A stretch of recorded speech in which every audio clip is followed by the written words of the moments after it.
Don't you dare shout at me!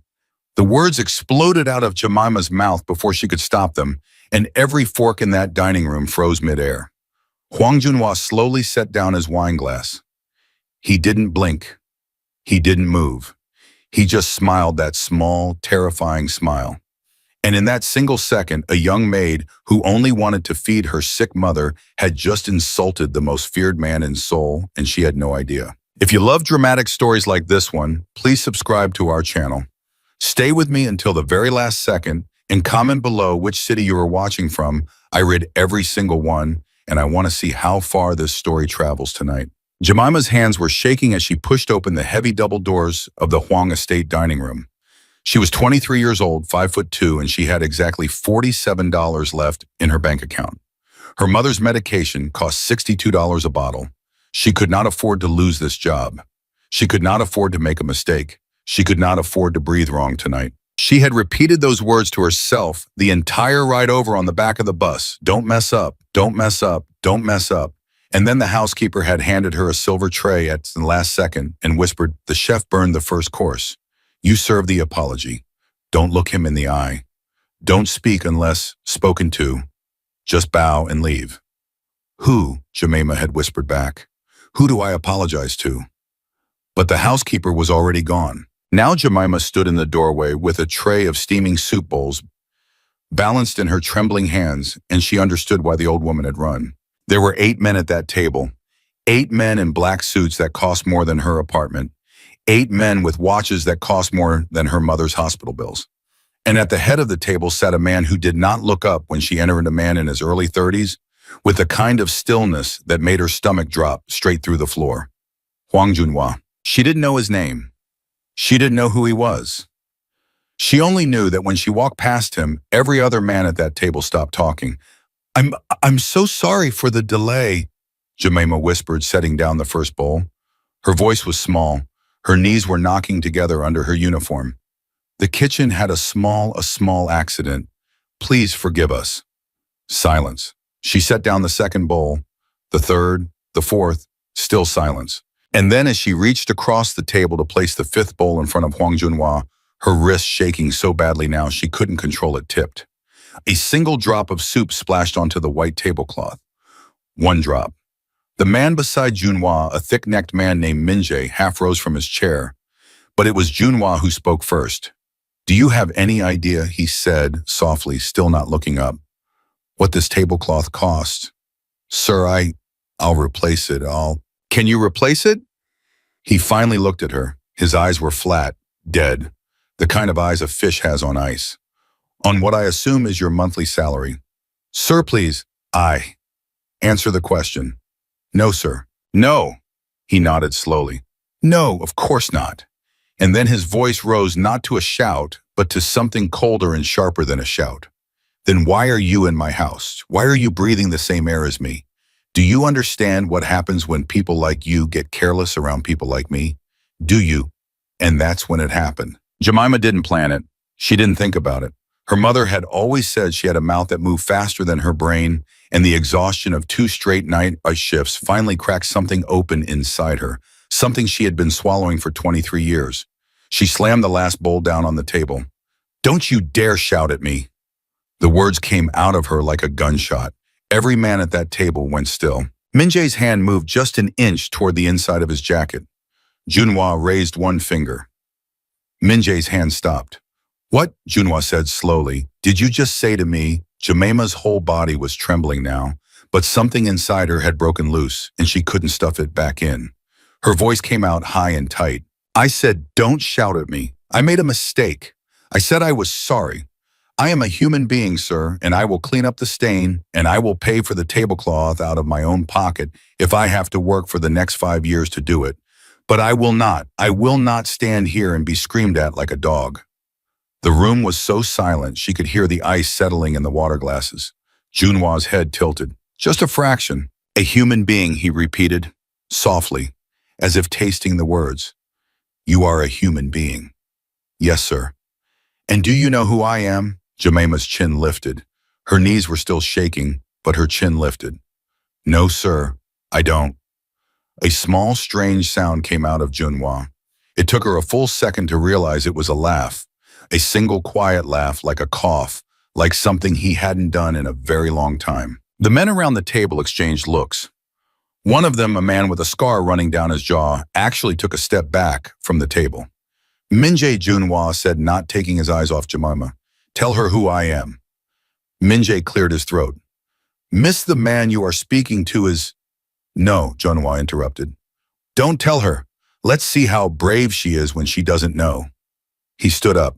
He was tall, taller than she had thought. He walked around the table slowly, one hand in his pocket, the other holding his wine glass, and he did not stop until he was standing less than a foot away from her. She had to tilt her head back to meet his eyes. "You're fired," he said. The word hit her like a slap. "Please," she whispered, "get your things. Get out. I don't want to see your face in this house again." And just like that, the floor fell out from under her. Her mother's medication, the rent, the electricity bill she had been dodging for 2 weeks, the hospital copay due on Friday. Every single one of those bills flashed across her mind in a single second, and the tears she had been holding back since she walked into this room finally began to shake loose. But she did not let them fall. Instead, and later, she would not be able to explain where it came from. Jemima squared her shoulders. "Then pay me." Junhwa's eyebrows rose. "Excuse me. Pay me what you owe me. I've worked here for 11 days, 12-hour shifts.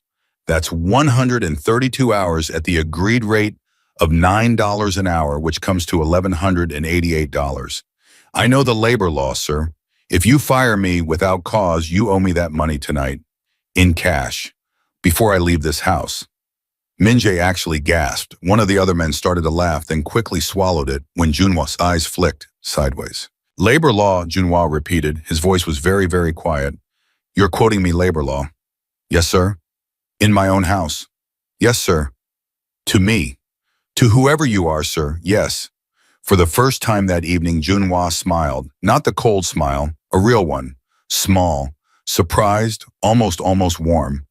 "Min-jae?" "Yes, boss." "Bring me $1,188, cash, from the safe." Min-jae hesitated. "Boss, Bob." "Now, Min-jae." The big man left the room at a half-run. Junhwa turned back to Jemima. His head tilted again, that strange, curious tilt like a hawk studying something small and interesting on the ground. "What's your name, Jemima?" "Jemima what?" "Jemima Reyes, sir." "Reyes." He rolled the name around like a stone in his mouth. "And where are you from, Jemima Reyes, that you speak to strangers like this?" "From a place," she said quietly, "where my mother raised me not to be afraid." Something passed over his face. Something she couldn't read, pain maybe, or recognition. It was there for half a second, and then it was gone.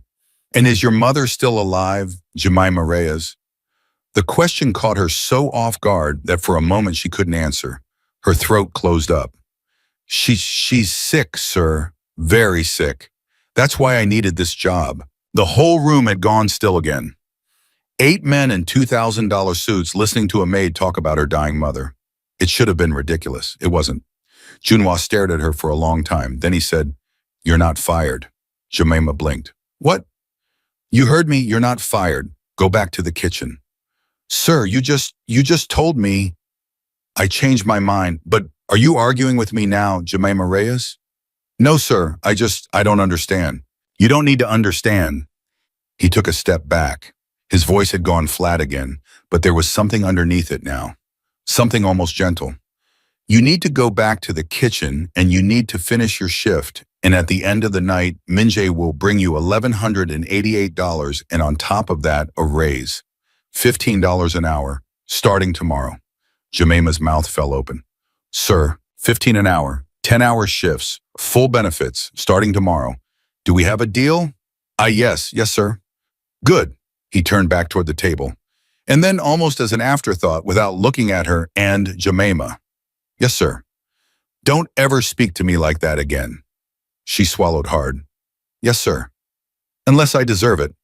And then he sat back down as if nothing had happened, picked up his soup spoon, and began to eat. Jemima stood there frozen for another 3 seconds before her legs finally remembered how to work.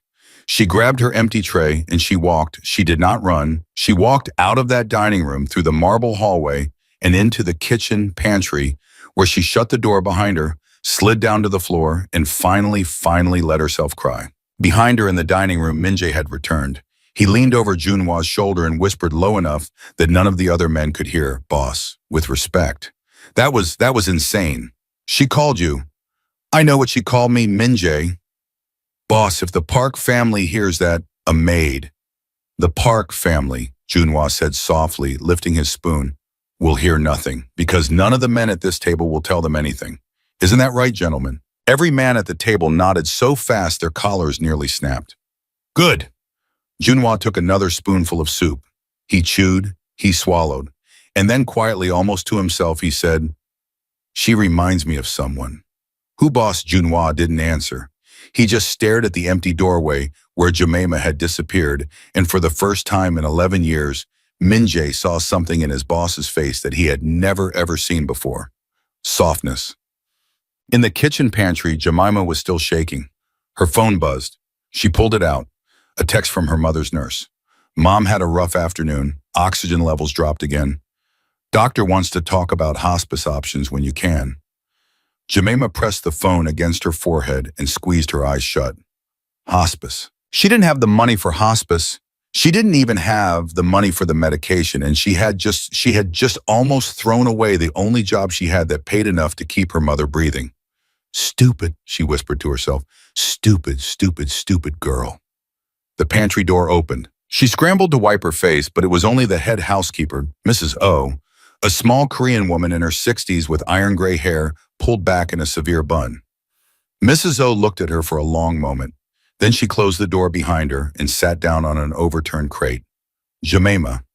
"Ma'am, I'm so sorry. I know I embarrassed. Be quiet, child." Jemima shut her mouth. Mrs. O studied her face. Those old, tired eyes. And then slowly she reached out and took Jemima's hand. "Listen to me very carefully. You are going to go home tonight. That you are going to get a good sleep, and tomorrow you are going to come back to work as if nothing happened. Do you understand?" "Yes, ma'am." "And you are never going to tell anyone what happened in that dining room tonight. Not your mother, not your best friend, not your priest, no one." "Yes, ma'am." "Do you know who you spoke to tonight, child?" Jemima shook her head. Mrs. O was quiet for a long time. "No," she finally said. "You don't know, and that is the only reason you are still alive." Jemima's blood went cold. "Ma'am, don't ask questions, child. Go home. Kiss your mother. And when you come back tomorrow morning, do your job. Keep your head down and thank God every single day that Mr. Huang liked the way you talked to him.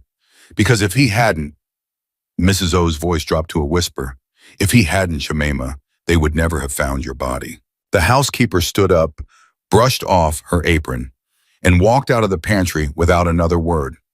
Jemima sat alone on the floor for a very long time. Outside the pantry window, the Seoul skyline glittered cold and indifferent. Somewhere out there, her mother was lying in a rented hospital bed counting breaths. Somewhere out there, 8 men in expensive suits were finishing their soup. And somewhere in between, a young maid with $47 in her bank account had just looked straight into the eyes of the most dangerous man in the city and walked out with her life, her job, and a raise. She didn't know who he was. She didn't know the chandelier on his ceiling that cost more than her entire apartment building. So she didn't know the ring on his finger was engraved with the crest of a family that had run the Seoul underworld for 3 generations. She didn't know that 2 weeks ago at that same dining table, a man had been dragged out and shot in the courtyard for spilling wine on Hwang Junhwa's jacket. She didn't know any of it. She only knew that she had a mother to feed, a rent check to write, and a shift that started again in 7 hours. She wiped her face one last time, stood up, and got back to work. At the front door, 3 hours later, Minjae was waiting for her with a plain white envelope. "For you, Miss Reyes." "What is it?" $1,188 plus a bonus." "A bonus?" Minjae's face was unreadable. "From Mr. Huang. He said, and I quote, 'for your mother's medicine.'" Jemima's fingers went numb around the envelope. I didn't tell him about." "You didn't have to, Miss Reyes. You didn't have to at all." Minjae's voice dropped a half step. "I would encourage you to take the money. I would also..." And here he stepped a little closer and his voice became very, very careful. "Encourage you not to ask any questions about where it came from or why Mr. Huang is being so generous." "Sir, Good night, Miss Reyes." Good night, sir. She walked out of that mansion onto the cold soul street, and she didn't stop walking until she was 3 blocks away. Then she stopped under a streetlight. She opened the envelope. Inside was the $1,188 she was owed. And on top of it, wrapped in a neat paper band, was another $5,000 in crisp American bills. And under the cash folded once was a small handwritten note. She opened it with shaking hands. The note said in a steady, elegant hand, tomorrow, same time. Don't be late, J.W. Jemima stood alone under that streetlight for a long, long time, holding $6,000 in her hands. And somewhere deep in her chest, deeper than she could reach, a small voice was screaming at her to run. Run from this house. Run from this man. Run from this city. But she thought about her mother. She thought about the oxygen tank. She thought about the hospice call. And she folded the note. She folded the money. She put it all in her pocket. And she walked home. 3 blocks behind her, a black sedan with tinted windows rolled slowly down the empty street, matching her pace exactly all the way to her apartment door. She never once looked back. She never saw it. And inside that sedan, in the back seat, Hwang Junhwa watched her walk through her broken front gate, up the cracked concrete steps, and into a building where the hallway lights flickered and the paint peeled off the walls in long, sad strips. He watched until the light came on in her third-floor window. He watched until she pulled the curtain shut. Then he leaned forward and spoke 2 words to his driver. Protect her. The driver nodded. From who, boss? Hwang Junhwa was quiet for a very long moment. His eyes stayed on the dark window where Jemima Reyes had just disappeared. And then very softly, almost to himself, he answered, from me. 0958. Architected narrative structure, balancing danger and emotional stakes. Architected narrative structure, balancing danger and emotional stakes. The apartment smelled like medicine and boiled rice the way it always did now. Jemima closed the front door behind her as quietly as she could, but the lock still clicked, and from the back bedroom she heard her mother's thin voice call out, Jemima, is that you, baby? It's me, Mama. Go back to sleep. What time is it? Late, too late, sleep. She kicked off her shoes, she peeled off her coat, and she stood there in the dark hallway of her apartment for a full minute, pressing the envelope against her chest, trying to make her heart stop pounding. $6,000. She had never held $6,000 all in her life. Jemima. Her mother's voice again, sharper this time. Come here, baby. Come, let me see your face. Mama, you should be. Come here. Jemima walked slowly down the hallway. She pushed open the bedroom door, and she sat down on the edge of the narrow hospital bed they had rented for $90 a week, and she took her mother's hand, the hand that was so thin now she could feel every bone. What happened to you? Her mother whispered. Nothing, Mama, just a long shift. You've been crying. No, I haven't. Mija, don't lie to your dying mother. Don't say that word. Why not? It's the true one. Jemima's throat closed up. She looked down at the envelope in her lap, and she did not want to lie, but she could not tell the truth. Not this truth. Not about a man with dead eyes who handed out $5,000 bonuses the way normal people handed out spare change. Mama, she said quietly, I got a raise. A raise. $15 an hour, starting tomorrow. Her mother was quiet for a long time. Her old eyes searched Jemima's face in the dim light of the bedside lamp. Baby. Yes, Mama. How much is in that envelope? Mama. How much? $6,000. Her mother closed her eyes. She did not say anything for a long moment. Then she let out a slow, shaking breath. Jemima. Yes, Mama. Take it back. What? Tomorrow morning, you take that money, you put it in an envelope, and you give it back. Mama, this is medicine money. This is rent money. This is the bosso. This is dirty money, child. You don't know that. I do know that. Her mother's grip tightened on her hand, surprisingly strong for a woman who weighed 85 pounds. I raised 4 brothers on the south side of Manila before I raised you. I know what dirty money feels like. I can smell it from across a room. And whatever you did tonight to make a man hand you $6,000 in an envelope. Mama, you did not earn that money by serving soup, Jemima Reyes. I didn't do anything wrong. I believe you. Her mother nodded. And that is exactly what frightens me. Because men who hand out $6,000 to young women who didn't do anything wrong are the most dangerous men in the world. Do you hear me? The most dangerous. Jemima could not answer. Her mother stared at her for another long moment, and then the old woman's eyes drifted up to the ceiling and her voice got very quiet. Your father was a good man. I know, Mama. But I had a cousin once who worked for a bad one. Just serving drinks. That was all. Just serving drinks in a bar that belonged to a bad, bad man. And one day she came home with an envelope just like that one. Mama. 2 weeks later, they found her floating in the Pasig River. The words hit Jemima like a slap. She stood up so fast she almost knocked the lamp over. Mama, stop. I'm telling you the truth, child. I know what you're telling me, and I can't do this right now. I cannot do this tonight. Then listen to me. Mama, your oxygen is at 89. The nurse called me today and said we need to talk about hospice, and hospice costs $4,000 a month, and I have $47 in my bank account. And this envelope is the only thing standing between you and a county hospital bed. So please, please, Mama, don't ask me to give it back. Not tonight. Not tonight. The bedroom went silent except for the soft hiss of the oxygen machine. Her mother's eyes filled with tears. Jemima had not seen her mother cry in 11 years. Not at her father's funeral. Not at the cancer diagnosis. Not even the day they told her the tumor was inoperable. But she was crying now. Oh, baby, her mother whispered. Oh, my baby. Jemima dropped to her knees beside the bed and pressed her face into her mother's thin shoulder and finally allowed herself to sob. I don't know what to do, Mama. I don't know what to do. I know, baby. I don't know who he is. I don't know what he wants. I don't know why he gave me this money. I just looked at him and I got angry, Mama. And now I think I've done something I can't undo. Her mother stroked her hair with a shaking hand. Listen to me, Jemima. Yes, Mama. Whatever he is, whoever he is, you remember one thing. What, Mama? Men like that don't give, they lend. And one day, child, he is going to come to collect. Jemima squeezed her eyes shut. I know, Mama. So when he does, yes, Mama. Her mother pulled back, took Jemima's face in both of her frail hands, and looked straight into her daughter's eyes. You make sure the price he asks for is a price you can live with.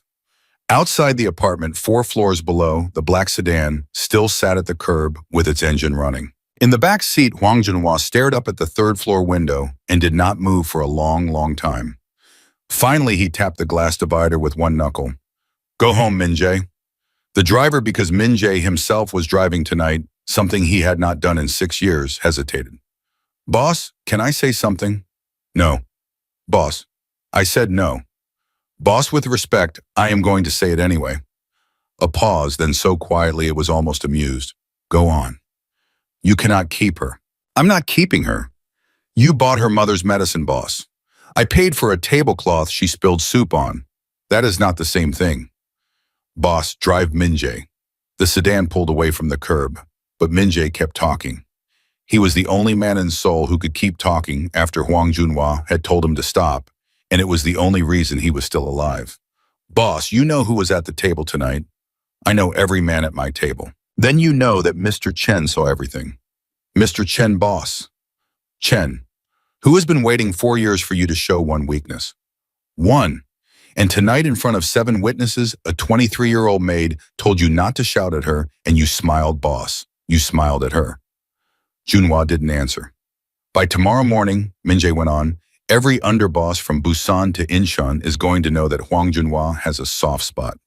Let them. Boss, let them, Min-jae. And when they come looking for that soft spot, when they send someone to find her, when they put a gun to her mother's head to see what you'll do. The silence in the back of the sedan was so heavy it was hard to breathe. Junhua finally spoke. His voice was flat and even. Then I will kill them. Boss, I will kill every single one of them, Min-jae. Slowly. And I will make sure Mr. Chen watches. And the girl doesn't know anything. The girl knows your face, boss. Another long silence. And then very quietly, put 2 men on her apartment, around the clock. I don't want her to see them. I don't want her to know. I just want them there. Boss, that's not. Do it, Min-jae. Yes, boss. The car rolled through the empty Seoul streets. Junhwa leaned his head against the window and closed his eyes. And Min-jae, watching his boss in the rearview mirror, felt something crawl down his spine that he had not felt in many, many years. Fear. Not fear of Junhwa. Fear for him. By 6:30 the next morning, Jemima was back on the bus. Her uniform was clean. Her hair was pulled back. She had slept exactly 2 hours. The envelope minus the $2,000 she had already wired to the hospice company at 4 a.m. was zipped into the inside pocket of her coat, and her hand kept drifting to check that it was still there. Every 2 minutes. Every 2 minutes. She walked up the long driveway of the Huang estate at 6:58, and the second she stepped through the servant's entrance, she knew something had changed. The guards nodded to her. The guards had never nodded to her before.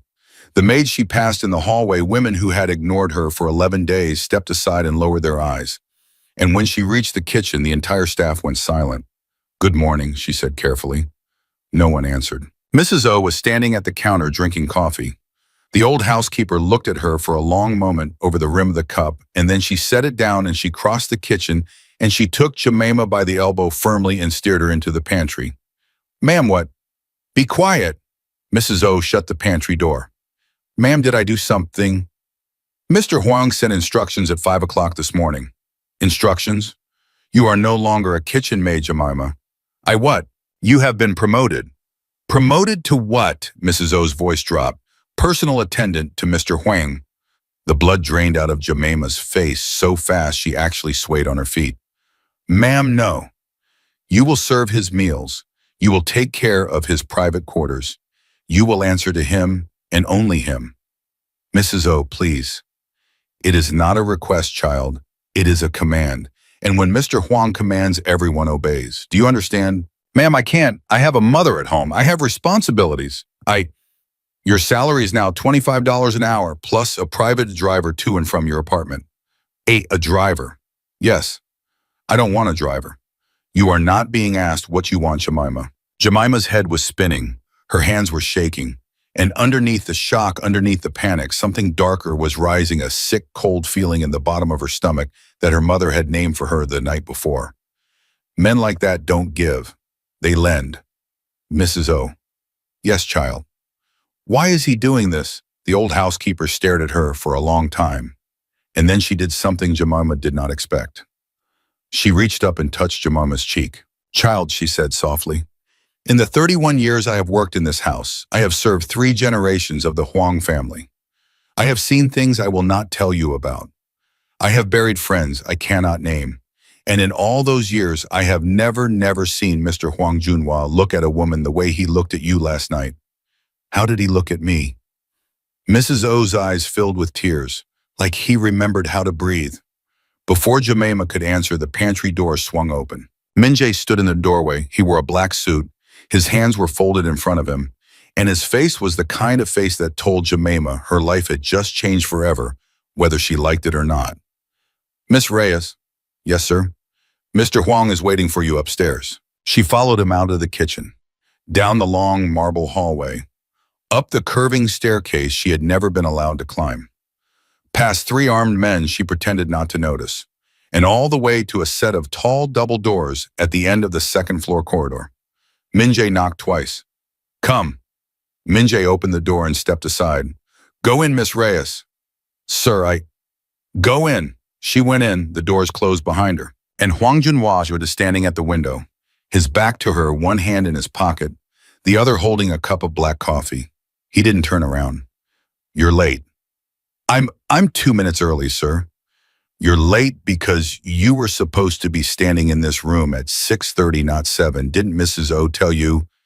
"No, sir. She only told me I was promoted." He sipped his coffee. "Then I apologize.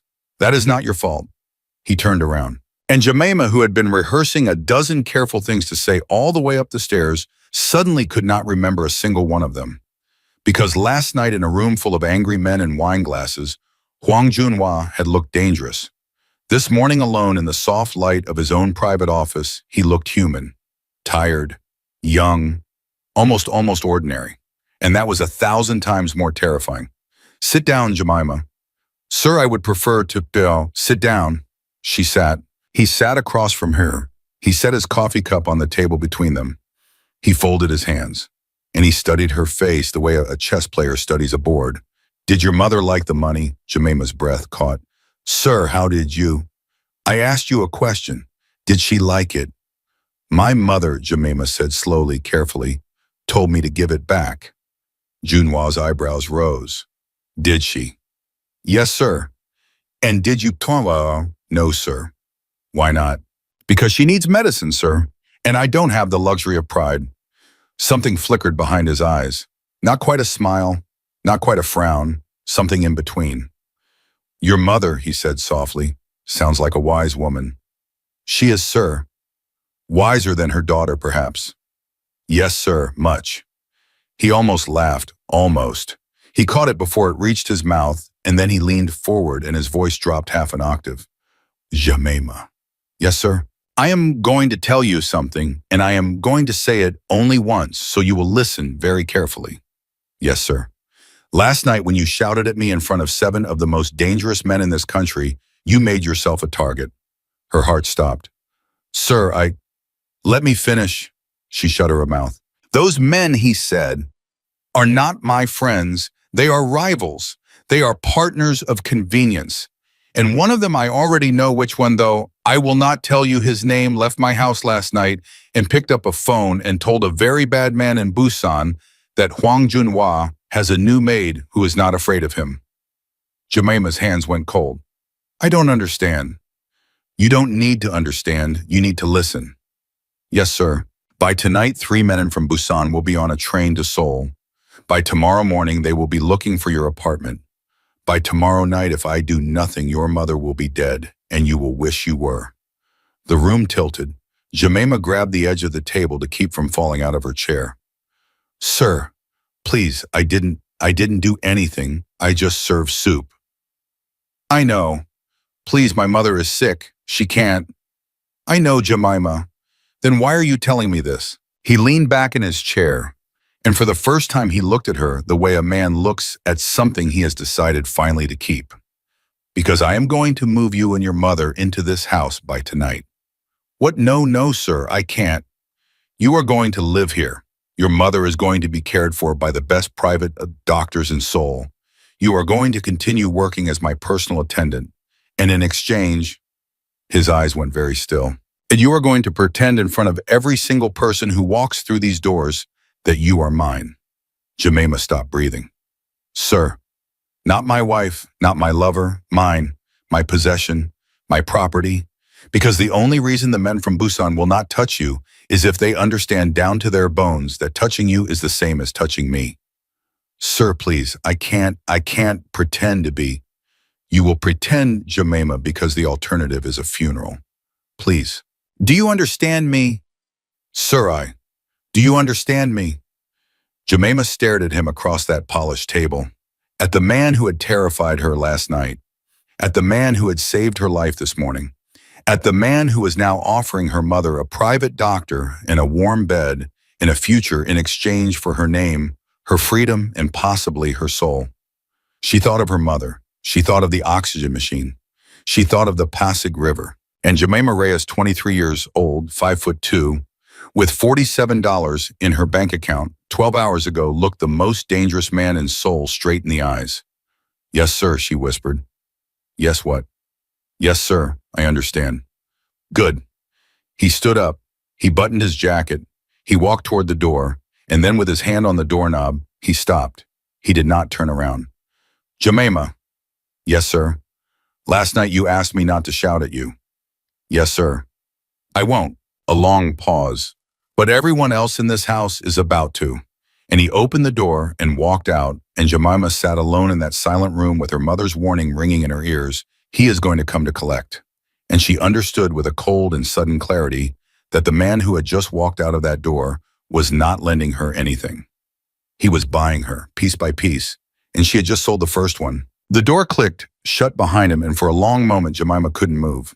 Her hands were still pressed flat against the polished wood of the table, and her breathing had gone shallow and strange, and in her head she kept hearing the same 4 words on a loop. You are going to pretend you are mine. She stood up, sat back down, stood up again. Her phone buzzed in her pocket. She pulled it out with trembling fingers. It was the nurse. Jemima, there's a private ambulance at your apartment. 2 men in suits. They say they're here to transfer your mother to a medical facility. I'm scared. Please call me back now. Jemima's legs went out from under her. She sat down hard on the chair and fumbled with the phone. Her hands wouldn't work. She couldn't even unlock the screen. It took her 3 tries. Pick up, pick up, pick up. The nurse answered on the second ring, her voice already high with panic. Jemima, what is happening? These men have papers. They have signatures. They say your mother has been accepted into a private. Don't let them take her. What? Lock the door. Call the police. Jemima, they have your signature on the papers. That's impossible. I'm looking at it right now. The door opened behind her. Jemima whipped around. Minjay stood in the doorway with his hands folded in front of him again. Miss Reyes? Tell them to stop, she whispered. Tell them to get out of my mother's house. Tell them. Miss Reyes, they are not going to hurt her. Tell them to stop. I can't do that, Miss Reyes. I didn't sign anything. No, you didn't. Minjay's face did not change. Mr. Huang did, last night, at 3 o'clock in the morning, from a form he has been holding for your signature since the moment you walked out of this house. Jemima stared at him. That's forgery. It is. Minjay nodded once. And in this country, Miss Reyes, when Mr. Huang commits a forgery, it stops being a forgery approximately 4 seconds later. Minjay, yes, miss. Please. Miss Reyes, your mother will be in the finest private room in the finest private wing of the finest private hospital in Seoul by 9 o'clock this morning. She will have 2 nurses around the clock. She will have a cardiologist, a pulmonologist, and an oncologist who fly in from Singapore twice a week. She will have a bed that costs more than the building she currently lives in. That's not the point. With respect, miss, that is exactly the point. She doesn't want his money.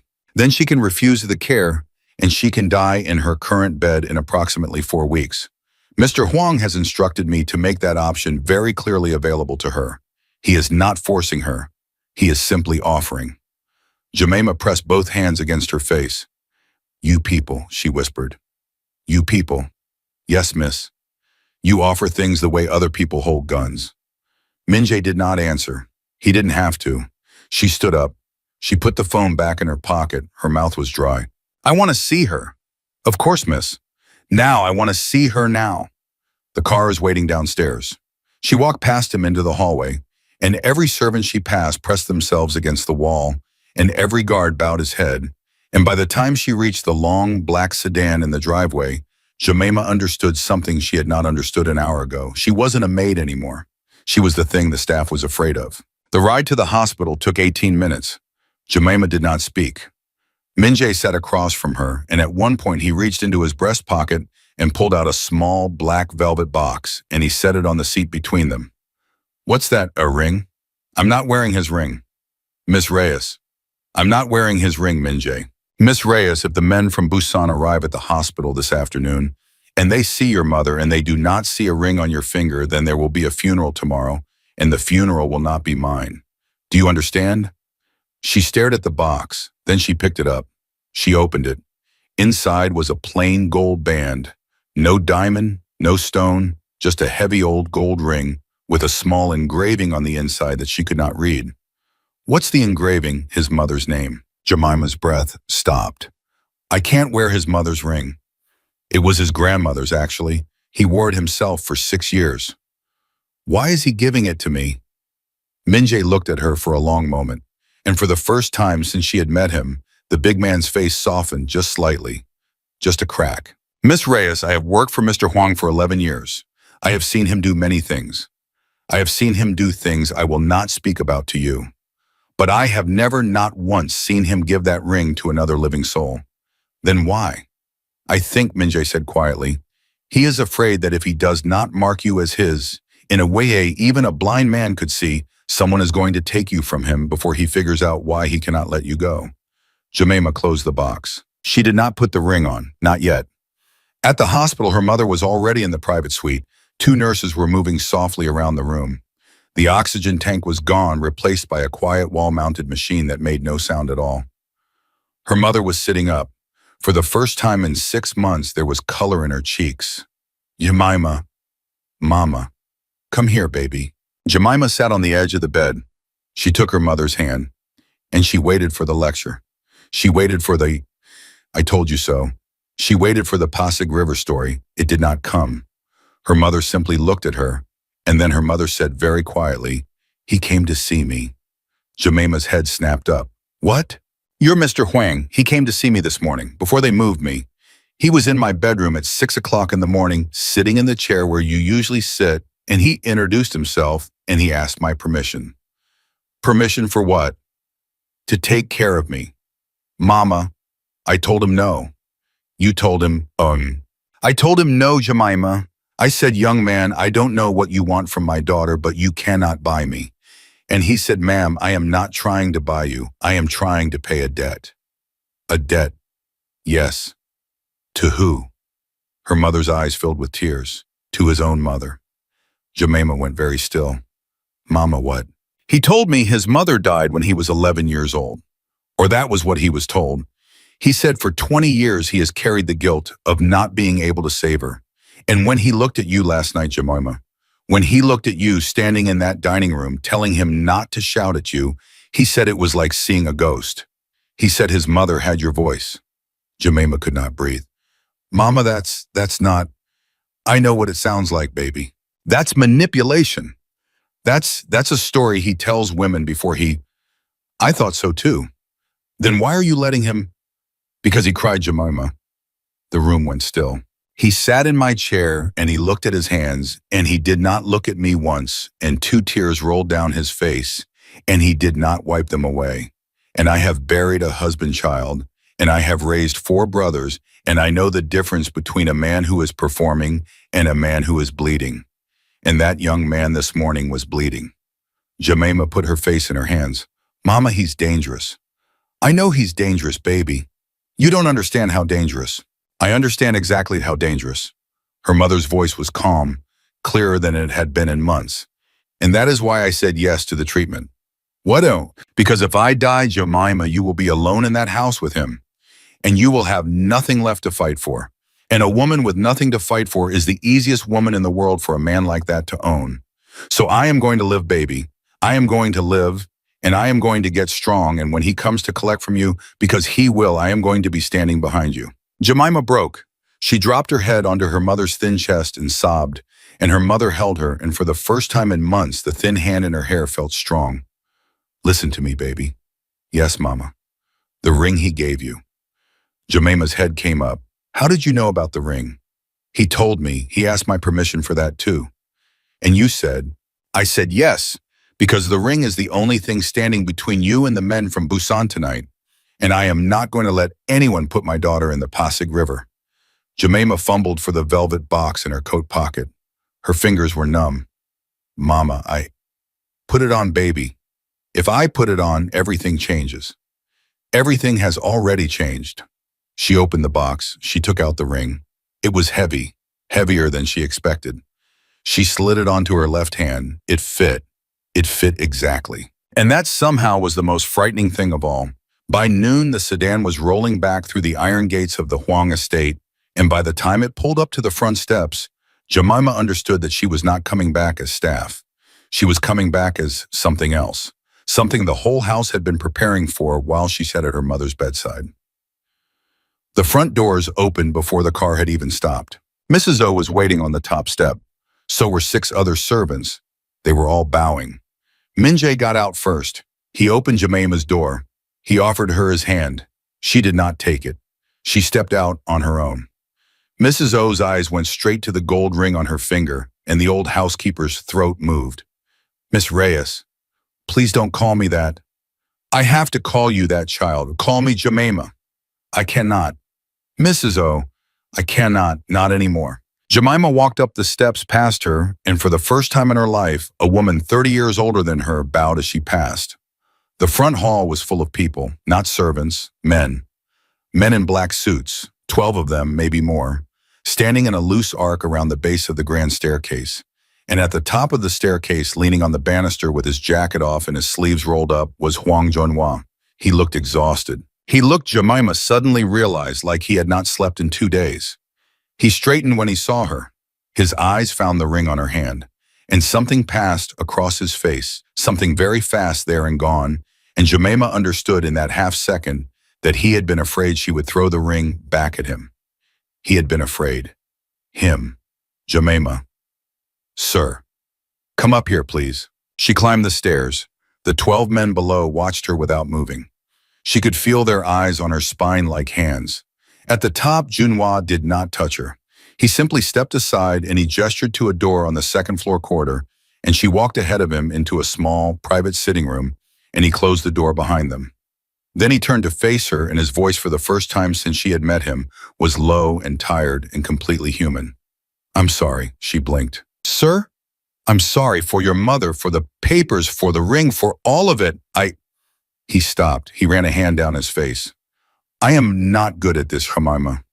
I am very, very bad at this.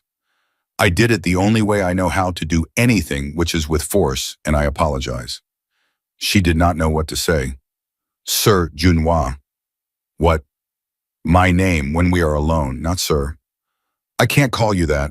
You can. I can't. Then call me nothing. He let out a short, tired laugh. Just please do not call me sir when we are alone. I have been called sir by men who wanted to stab me every single day of my life since I was 19 years old, Jemima. I would like to be called nothing.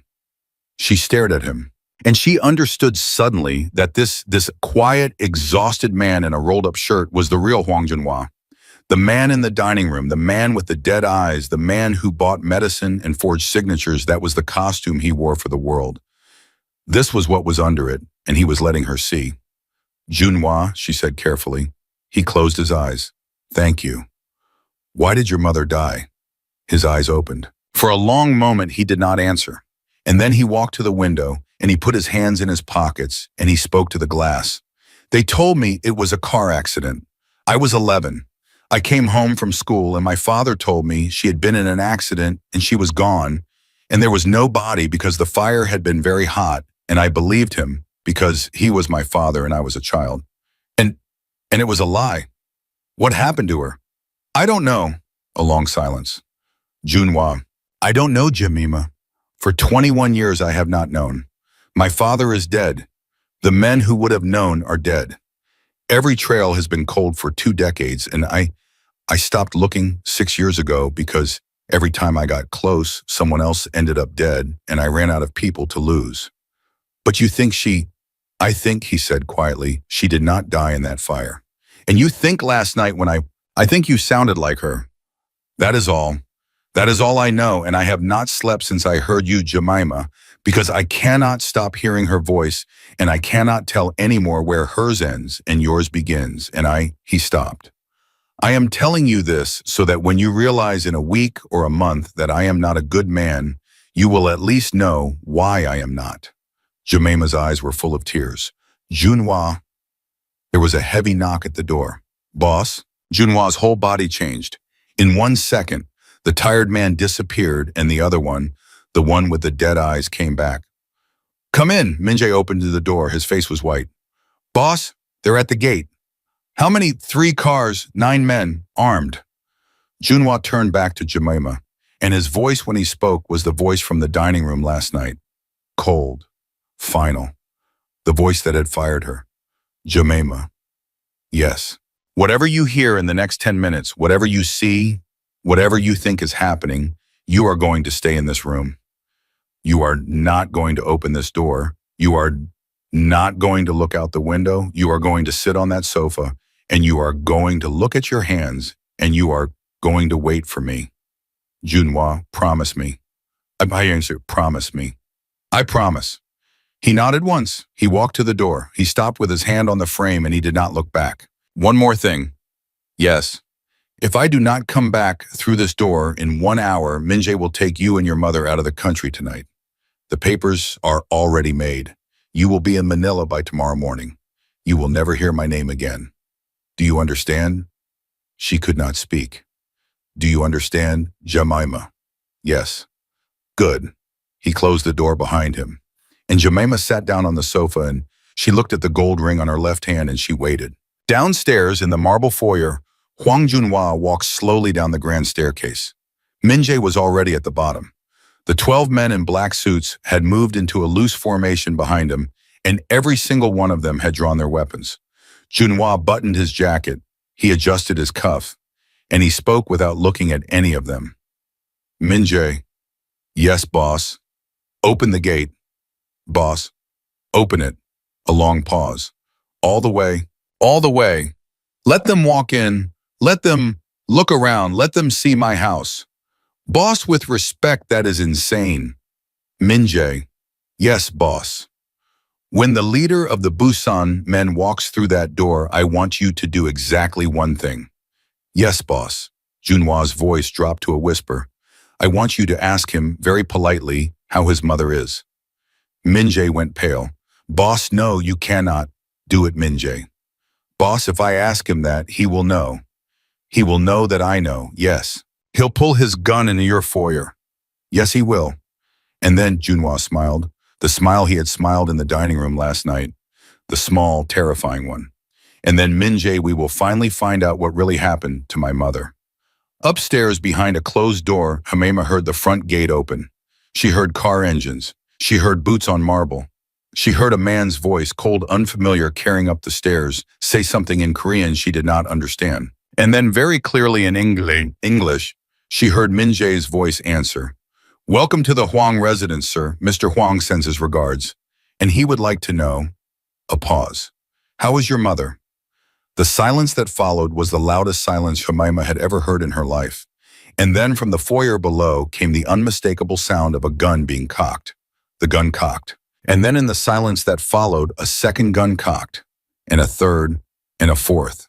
Jemima pressed her back against the closed door of that sitting room and clapped both hands over her mouth to keep from making a sound. Downstairs, Huang Junhua did not move. The man standing across from him in the foyer was tall, gray at the temples, expensive suit, a scar on the back of his right hand that he had been hiding inside his pocket for 30 seconds and was now showing because his pocket was empty and his hand was full of a pistol. Say that again, the man whispered. Mr. Park, Junhua said softly. I said, how is your mother? I heard you the first time. Then why are you asking me to repeat it? The man's knuckles went white around the gun. You do not, he said, get to speak about my mother. No, Junhua agreed. I do not about yours. A pause. I do, however, get to speak about mine. Every man in that foyer stopped breathing. Mr. Park's face, which had been cold and composed when he walked in, cracked just slightly at one corner of his mouth. Junhua, 21 years ago, Junhua said, his voice still soft, still almost gentle. A woman named Huang Mi-sun was taken from her home at 3 o'clock in the morning. She was 34 years old.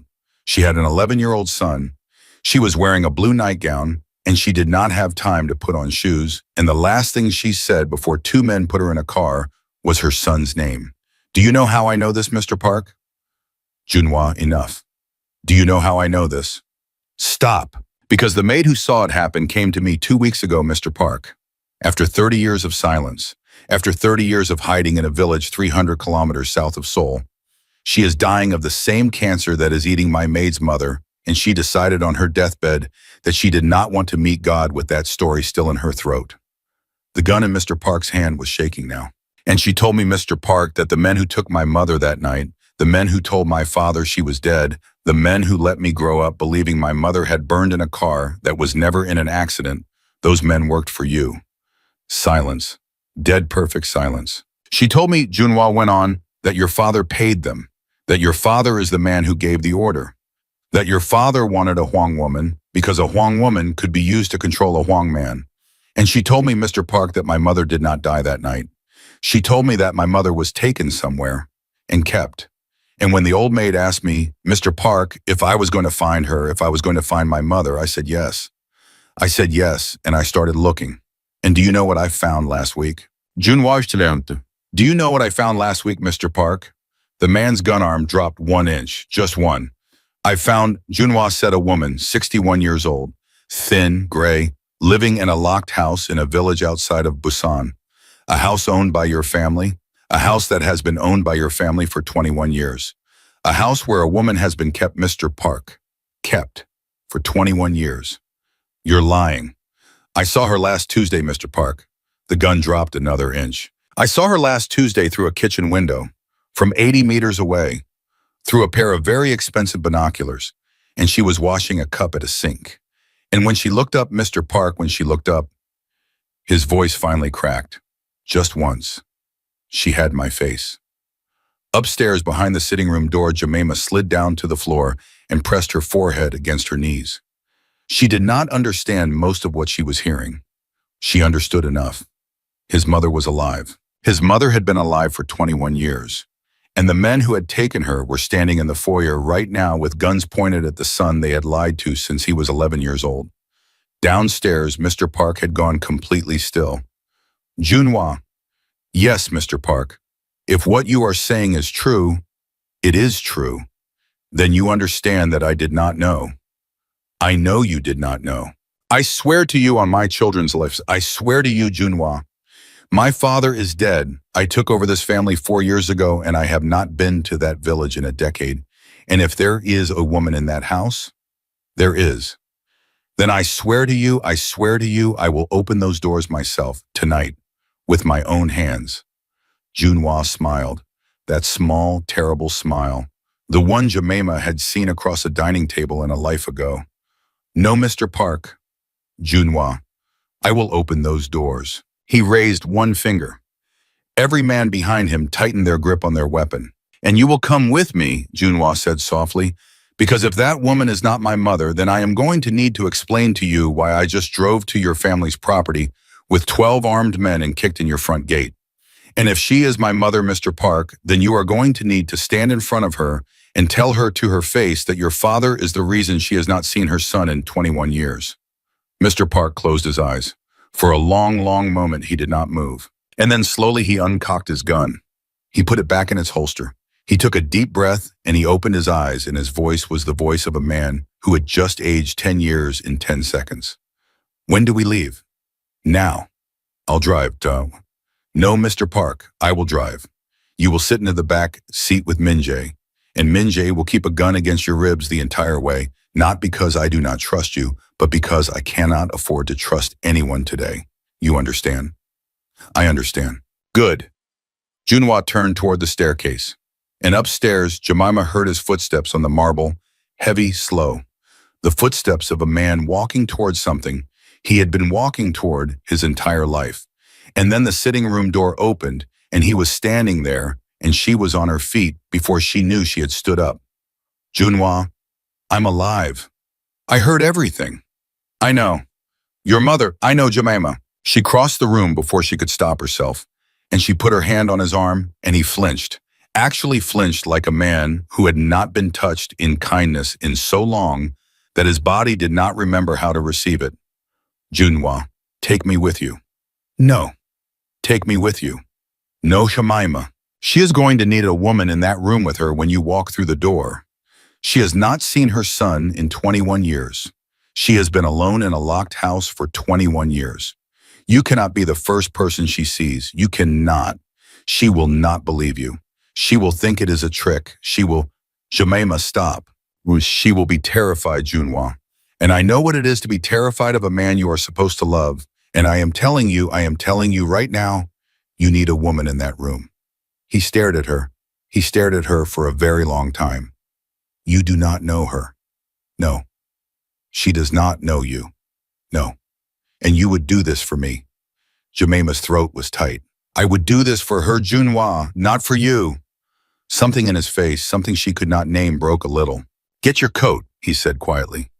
The drive south took 2 hours and 41 minutes, and for most of it, nobody in the car spoke. Junhua drove. Minjae sat in the back seat with Mr. Park, a pistol resting loosely on his knee. Jemima sat in the passenger seat with her hands folded in her lap and the gold ring cold on her finger. Twice she looked sideways at Junhua's profile and thought about saying something. Twice she didn't. The third time she said it. Junhua? Yes. When we get there. Yes. What are you going to say to her? His jaw worked. He didn't answer for a long minute. I don't know. You haven't thought about it. I have thought about it, Jemima, for 21 years. I rehearsed 100 speeches. I rehearsed them in the mirror when I was 12. I rehearsed them in the shower when I was 16. I rehearsed them in a prison cell when I was 19. And I do not remember a single word of any of them. Junhua, I do not know what to say to a woman who was supposed to be dead, Jemima. I do not know how to open a door and say mother. I do not know how to look at a face I have not seen since I was a child and say, I am the one who did not save you. I do not. He stopped. His hands were shaking on the steering wheel. I do not know what to say to her, Jemima. I thought I would know. I thought when the moment came, the words would come with it. They are not coming. They are not coming. She reached across the console without thinking, and she put her hand over his on the wheel. His hand was ice cold. He did not pull away. Then don't say anything, she whispered. What? Don't say anything, Junhua. Just walk in. Just let her see your face. Just let her see that you grew up. And let her decide when she is ready to speak. Not you, her. He did not answer, but his hand under hers slowly stopped shaking. The house, when they finally reached it, was not what Jemima had pictured. She had pictured a prison, a fortress, a place with bars. Instead, it was a small, clean, quiet house with white walls and a red door, and there was a garden out front, and somebody had been watering the tomatoes very carefully. The guard at the front gate saw Mr. Park in the back seat and went white as a sheet. Sir, we were not expecting. Step aside, Mr. Park said. Sir, your father gave strict instructions that. My father has been dead for 4 years, you idiot. Step aside. The guard stepped aside. Junhua turned off the engine, but he did not move. His hands were still on the wheel. He was staring at that red door, and Jemima could see in the small movement at the corner of his jaw that he was grinding his teeth. Junhua. Yes. Do you want me to go first? No. Do you want me to come with you? Yes. Do you want to do this today? A long silence. No. Do we do it anyway? Yes, she squeezed his hand. Okay, then let's go. They got out of the car. Minjae got out too and walked Mr. Park around to the front of the car, and the four of them stood there for a long moment staring at that red door, and nobody moved. Mr. Park, Junhua said quietly. Yes. You do not go through that door until I call for you. Do you understand? Yes. If you come through that door before I call for you, Minjae is going to shoot you in the knee. Yes, Junhua. Good. He walked toward the door. Jemima walked 2 steps behind him. He reached the door. He raised his hand. He stopped. His hand was shaking again. He lowered it. He raised it a second time. He lowered it a second time. And then finally he closed his hand into a fist and knocked 3 times. Softly. There were footsteps inside. Slow footsteps. The footsteps of an older woman. The door opened. The woman behind it was small, maybe 5 feet tall. Her hair was gray, pulled back in a simple clip. She was wearing a sweater over a cotton dress. She had a dish towel over her shoulder. And her eyes were Junhua's eyes. Exactly. Line for line, shape for shape. Every mark of 21 years of grief buried beneath them. Exactly. For a long moment, nobody spoke. The woman looked at Junhua. Junhua looked at the woman. And Jemima, standing behind him, watched the two of them stare at each other across a distance that had nothing to do with inches. The woman's hand moved to her mouth. I don't, she whispered. Her voice was hoarse, as if she had not used it much in a long time. I don't know you, please. I don't know you, please. I don't open the door. The men told me. I don't. Ma'am, Jemima said softly. The woman's eyes darted to her. Ma'am, Jemima said again more gently. We're not men who were sent. We're not going to hurt you. I don't know you. I know you don't. Please go. Ma'am, Jemima stepped forward very slowly. Ma'am, I want you to look at the man standing next to me. Just look at him. Just for one moment. Just at his face. Can you do that? The woman's eyes reluctantly slowly moved back to Junhua. And then she stopped breathing. For 5 full seconds, she did not take in air. No, she whispered. Junhua could not speak. No, she said, again louder. No. That is a trick. That is a trick. They do that. They send men who look like they do that to make me. No. She started to close the door. Junhua finally found his voice. Mama, The word came out broken, cracked in the middle. The voice of an 11-year-old boy inside the mouth of a 32-year-old man. The door stopped. "Mama, it's me." The woman was shaking her head. Tears were running down her face. She was backing away from the door, but she was not closing it. Her hands were up in front of her like she was fending off a ghost. "No, no, my son is a little boy. He is a little boy. He is 11. He has a scar on his chin from when he fell off the garden wall when he was 7. He. Junhua lifted his chin. There, just under his jaw, running diagonal across the left side of his chin, almost invisible under a day of stubble, was a thin white scar. The woman's legs gave out. She sat down hard on the floor of her own entryway, and she put both hands over her mouth, and she made a sound that Jemima would hear in her nightmares for the rest of her life, a sound that was not a word and not a scream and not a sob, but all three of them at once. Junhua, Mama, Junhua, Junhua, Junhua, Junhua. He was across the threshold before he had made the decision to move. He was on his knees in front of her. He had her in his arms. And he, Huang Junhua, head of the most feared organization in Seoul, the man who had smiled while a rival cocked a gun at him. 2 hours earlier, the man who had not cried in 21 years pressed his face into his mother's gray hair and shook silently with tears he had been holding since he was 11 years old. Jemima stepped back. She stepped back all the way to the door. She turned around. She walked out onto the front step. She closed the door behind her very quietly, because the moment inside that house was not hers to witness, and she stood there on that small stone step with her hands pressed to her own mouth, and she cried. Minjae, standing by the car with Mr. Park, was crying too. She saw it. The big man with the gun on his hip had tears on his face and was not wiping them away. Mr. Park was not crying. Mr. Park was staring at the front door, and his face was the color of ash, and he was whispering something underneath his breath that sounded like prayer. After a long time, Jemima heard the door open behind her. Junhua stepped out. His eyes were red. He did not try to hide it. "She wants to meet you," he said. Jemima shook her head. "Junhua, no, not today. She needs today. She needs you. She doesn't need a stranger in that house tonight." She said. He stopped. His voice was still cracking. "She said to me, 'Who is the young woman who would not let you close the door? Tell her my name. She wants to know it from you.'"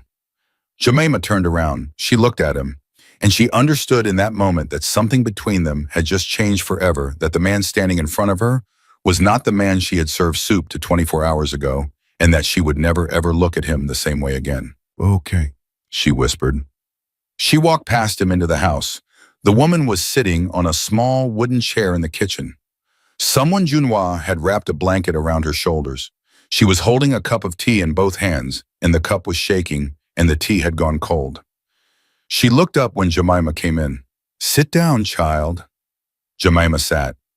"My son says you made him come today." I did, ma'am. He was not going to. He was going to take me out tonight when I was sleeping and tell me in the morning. He was going to be a coward about it, and you made him come to the door in the daylight instead." "Ma'am, Child." "Yes, ma'am." The old woman set down the cup. She reached across the small kitchen table with a hand that was so thin Jemima could see every vein through the skin, and she took Jemima's left hand, the hand with the gold ring, and she held it. "This ring, yes, ma'am, was my mother's." "Yes, ma'am." "He put it on your finger." "Yes, ma'am." "Did he ask first?" A long pause. "No, ma'am." The old woman nodded slowly. "My son," she said quietly, "is a little bit of a bully child. A little bit. I am sorry about that. I think he may have learned it from his father." Jemima almost laughed. It came out as a wet, shaky sound. "Ma'am, it's okay. Really, it is not okay." The old woman's grip on her hand tightened. "It is not okay, child. You did not choose this ring. And you did not choose my son. And I have been locked in a house for 21 years, thinking about the wife my son might marry someday, and I did not think she would be a woman forced into a ring in the middle of a war." Jemima's eyes filled up. "Ma'am, so I am going to ask you a question, child, and I want you to answer it honestly. And whatever you say, I swear to you on the God that kept me breathing for 21 years in this house, whatever you say he will honor. Do you understand me?" "Yes, ma'am." The old woman leaned in. Do you want to be my daughter? Jemima could not speak. Because if you do not, child, if you are here because he forced you, if you are wearing this ring because you were afraid, then I am going to take this ring off your finger right now. I'm going to put it in my pocket. And when he walks back into this kitchen, I am going to tell him that his mother says no, and he will listen to me. Do you understand? He will listen to me. For the first time in 21 years, he will have a mother who tells him no, and he will listen. The kitchen went still. Jemima's mouth opened and closed and opened again. And from the doorway behind her, she heard Junhwa's quiet voice. Answer her honestly, Jemima. Please. She turned her head. He was standing in the doorway. His hands were in his pockets. His eyes were very tired and very red and very, very afraid. And Jemima Reyes, 23 years old, 5'2", a maid from Manila with $47 in her bank account, 48 hours ago, looked first at the mother and then at the son and then down at her own left hand. Ma'am, she whispered. Yes, child. Ask me again in a week. The old woman's eyes filled with tears, and then very slowly she began to smile. That, she whispered, is the best answer I have ever heard in my life. Behind Jemima in the doorway, Hwang Junhwa closed his eyes and let out a breath he had been holding since he was 11 years old. A week went by, 7 days that for Jemima Reyes felt like 7 years. Her mother was moved into a private suite on the 3rd floor of the Hwang estate, 2 doors down from Junhwa's own mother, and for the first time in 11 months, her color came back. She laughed at something a nurse said on the 4th day. Jemima stood in the hallway and listened to that laugh through a closed door, and she put her forehead against the wall and cried like a child. Junhwa did not come near her for 6 of those 7 days. He sent Minjae with messages. He sent Mrs. O with trays of food. He sent a doctor every morning to check on her mother. But he himself stayed away, and Jemima understood without being told that he was giving her the week she had asked for. What she did not understand was what he was doing in that week. Minjae told her on the 3rd day only this, Mr. Hwang has been in meetings. What kind of meetings? The kind you do not ask about, miss. Minjae. Yes, miss. Is he killing people? The big man stared at her for a long moment. Then he said very carefully, Mr. Hwang has not killed anyone this week. That is all I will tell you. Is he going to? Minjae did not answer. On the 6th day, Jemima found out why. She was sitting with Junhwa's mother in the 3rd floor sunroom. The old woman had gained 5 pounds in a week.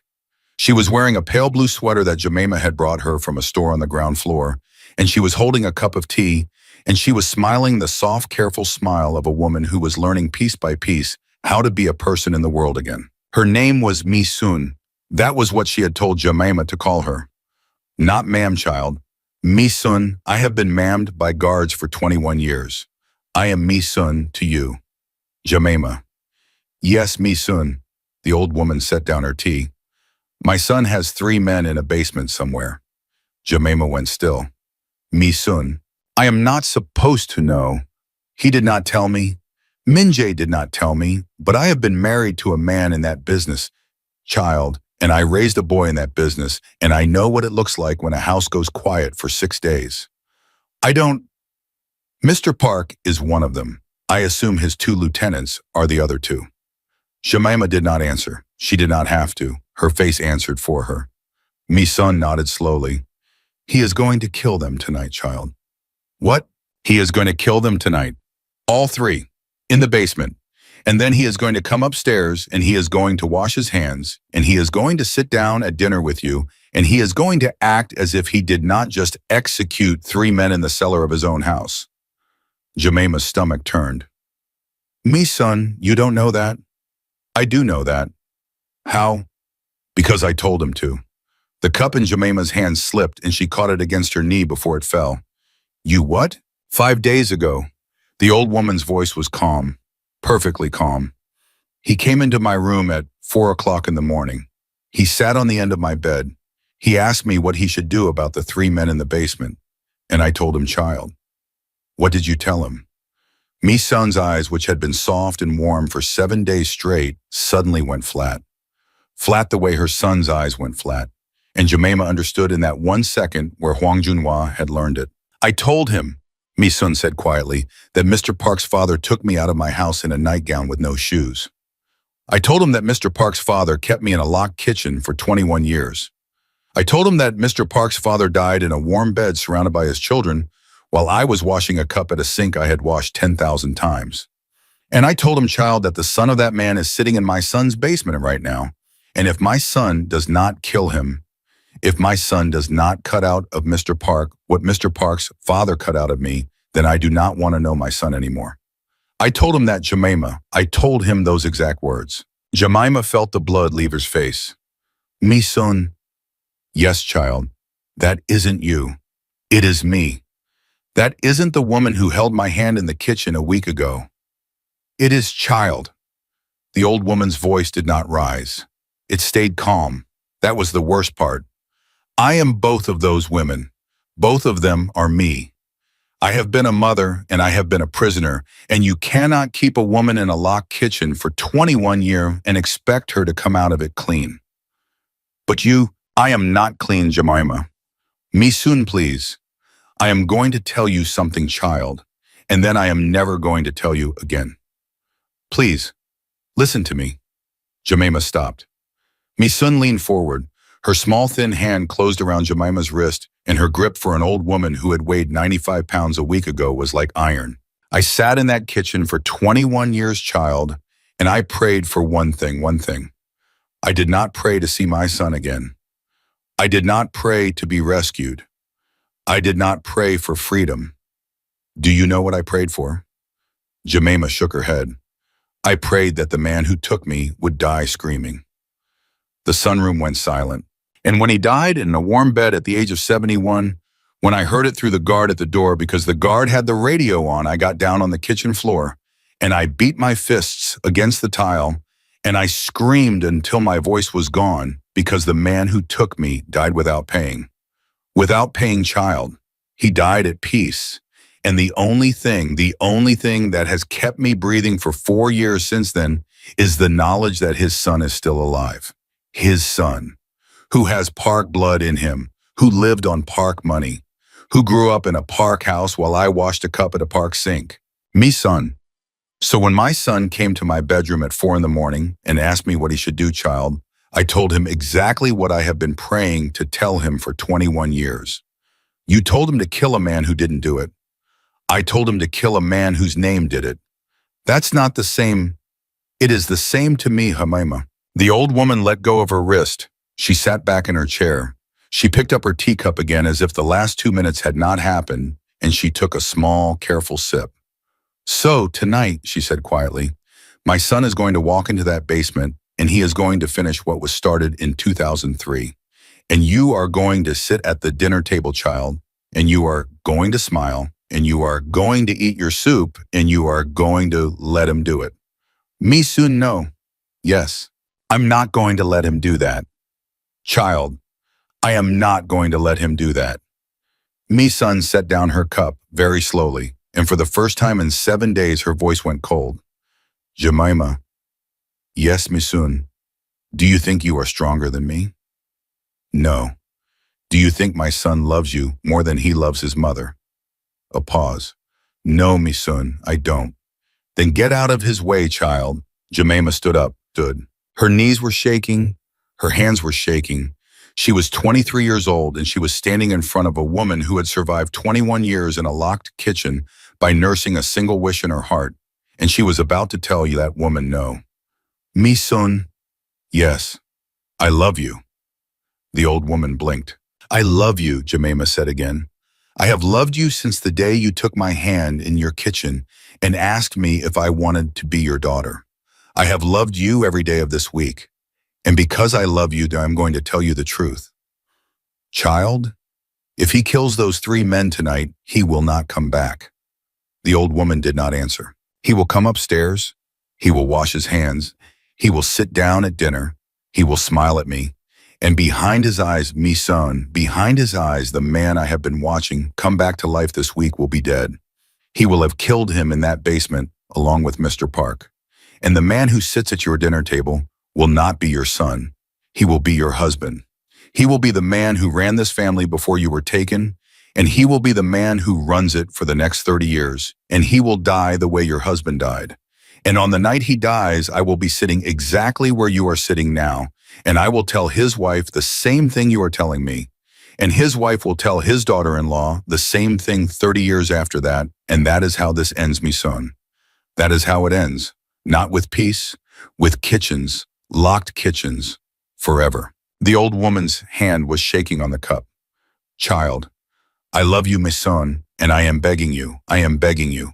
Do not ask your son to do this tonight, because he will do it. He will do it for you. He will do anything for you. And it will kill him, and it will kill me, and it will kill the woman your grandchildren might someday be. And I will not let that happen in this house. Jemima was shaking so hard she could barely stand. She did not wait for an answer. She turned. She walked out of the sunroom, and she went to find Huang Junhua. He was in his study. Minjay was already at the door when she came around the corner, and Minjay took one look at her face and stepped aside without a word. She pushed the door open. Junhua was sitting at his desk. There was a pistol on the desk in front of him. Disassembled, cleaned, being slowly put back together piece by a man who was not thinking about what his hands were doing. He looked up. Jemima. Don't do it. He went still. Jemima. Don't do it, Junhua. I know about the basement. I know about the 3 men. I know what your mother asked you to do. And I am standing here tonight one day before you told me I could answer her question, and I am telling you don't. He set down the piece of the pistol in his hand. He stood up slowly. Jemima. I mean it, Junhua. Come sit down. I am not going to sit down. Jemima, please. No. He stopped halfway around the desk. You want to know what I have been doing this week, he said quietly. You want to know what Minjay would not tell you. Yes. I have been deciding, Jemima. For 7 days. I have not slept more than 4 hours a night in 7 days. I have been sitting in this chair and I have been looking at that pistol and I have been deciding. Deciding what? Who I want to be. He walked around the desk. He stopped in front of her, close enough that she could see his eyes were red and the stubble on his jaw was 2 days old and the hand he raised to her cheek was shaking almost as badly as hers. You asked me to wait a week, Jemima. Yes. You did not know that I was asking myself the same question. What question? Whether I was a man who could be kept. Jemima's throat closed. Junhua. My mother wants me to kill Mr. Park tonight. I will not lie to you. A part of me wants it too. A very large part of me, Jemima. A part of me has wanted it for 21 years. And my mother has wanted it every day of every one of those years in a kitchen that had a window I could not see out of, and she has more right to that want than anyone alive. I know. But, he stopped, his jaw worked. But this morning at 5 o'clock I walked down to the basement. I was going to do it, Jemima. I had the pistol, I had the silencer. I opened the door, and Mr. Park looked up at me, and he had not slept in 6 days either, and he said, my son is 7 years old, Junhua. My son is 7 years old, and he did not take anything from you. And I am asking you not for me, for him, please. Junhua's voice broke. And I closed the door, Jemima. I closed the door, and I walked back up here, and I sat down in that chair. And I have been sitting in it for 7 hours trying to figure out how to tell my mother that I cannot be the man she needs me to be. Jemima was crying. She did not try to hide it. Junhua. Yes. You don't have to tell her. I do. You don't, because I already told her. His eyes widened. You what? I just came from the sunroom. Jemima, she is going to be angry for a very long time, Junhua. She might never forgive me. She might never forgive you, but she will be alive to not forgive us, and Mr. Park's son will be alive to grow up, and you, Junhua, will still be the man who opened that door this morning, not the man who closed it on 3 corpses. He did not speak. He could not speak. She reached up. She took his face in both of her hands, her small hands calloused from 11 days of kitchen work and a lifetime of caretaking, and she made him look at her. Junhua. Yes. You asked me once what I would do when you came to collect. I remember. My mother told me to make sure the price was something I could live with. I remember. Here is my price, Junhua. Yes. 3 men walk out of that basement tonight. Jemima. 3 men walk out, Junhua, all 3, And you send Mr. Park back to his 7-year-old son, and you shut that basement door behind you. And you do not open it again for anyone, not for your mother, not for your men, not for me, not for anyone. And if you can do that, then in the morning I will come down to breakfast and I will sit across from you and I will give you my answer to your mother's question. And it will be the answer you are hoping for. His face, his cold, careful, terrifying face crumpled. It was the first time she had ever seen it. Jemima, can you do it, Junhua? Yes. Say it again. I can do it. Say it one more time. I can do it, Jemima. Then go. He went. He walked out of that study and down 3 flights of stairs, and he opened the basement door, and he released 3 men who had not seen the sun in 6 days. Mr. Park fell to his knees. Mr. Park tried to kiss his hand. Junhua pulled him up by the shoulders, and he looked him in the face, and he said quietly, so quietly that only Mr. Park heard it. If I ever find out you sent a single man in the direction of that woman upstairs, Mr. Park, I will come to your house and I will cut your son's life out of you with a butter knife. Do you understand me? Yes, Junhua. Go home to him. Yes, Junhua. Mr. Park went home, and upstairs in a sunroom on the 3rd floor, Mi-sun heard the car pull out of the driveway, and she put her face in her hands, and she wept not for Mr. Park, and not for her husband, and not for the 21 years of a locked kitchen. She wept for the son she had just lost to a girl from Manila, and for the son she had just gotten back. The next morning, Jemima came down to breakfast at 7 o'clock. Junhua was already at the table. He stood up when she came in. He did not speak. He just waited. She walked to her seat. She sat down. She put her hands flat on the tablecloth, and she looked across that long, polished, impossibly expensive table and at the man who had once screamed at her for spilling a single drop of soup, and she smiled. Junhua. Yes. The answer is yes. He closed his eyes. He did not speak for a long moment. When he opened them, his voice was rough. Jemima. Yes. Your mother is waiting in the east garden. She is sitting in a chair in the sun. It is the first time she has sat in the sun in 6 months. She wanted to see you before you came to breakfast, but I told her I would ask you to come to her after. Jemima's eyes filled up. Is she okay? She is better than okay, Jemima. The doctor says she has maybe 2 years, maybe more, maybe a lot more. 2 years, maybe more. She stood up so fast her chair almost fell over. She started to cry. She started to laugh. She started to do both at once. And she ran in her bare feet across the marble floor, out the back doors into the east garden. And there in a wicker chair sitting in the morning sun, with her face tilted up toward a sky she had not seen from a hospital bed in a year, was her mother. Her mother opened her eyes. Her mother saw her. Her mother smiled. Mija, Mama, come sit with me. Jemima dropped onto her knees in front of that chair, and she put her head in her mother's lap, and her mother who had weighed 85 pounds a week ago, her mother who was supposed to be in hospice, her mother who had told her a week ago that men like Hwang Junhua do not give, but lend. Her mother stroked her hair with a strong, steady hand and whispered, I was wrong, baby. Wrong about what, Mama? About him. Mama, he is not a man who lends Jemima. Then what is he, Mama? Her mother kissed the top of her head. He is a man who was lent, baby. And you just bought him back. A year later, Jemima Reyes stood at the end of a long stone aisle in the garden of the Hwang estate, wearing a plain white dress with no veil and no train, and she looked down that aisle at a man who had once told her he was buying her piece by piece, and she understood finally that he had been wrong about what he was doing. He had not been buying her. He had been trading, piece for piece, and by the time she reached the end of that aisle, by the time her mother kissed her cheek and Mi-sun took her hand, and Hwang Junhua looked at her with eyes that were no longer flat, no longer dead, no longer the eyes of a man who had forgotten how to breathe. The trade was complete. He had given her his grandmother's ring. She had given him back his soul. He had given her a house. She had given him back his mother. He had given Ivan her a life. And she, Jemima Reyes, 24 years old, 5'2", once a maid, with $47 in her bank account.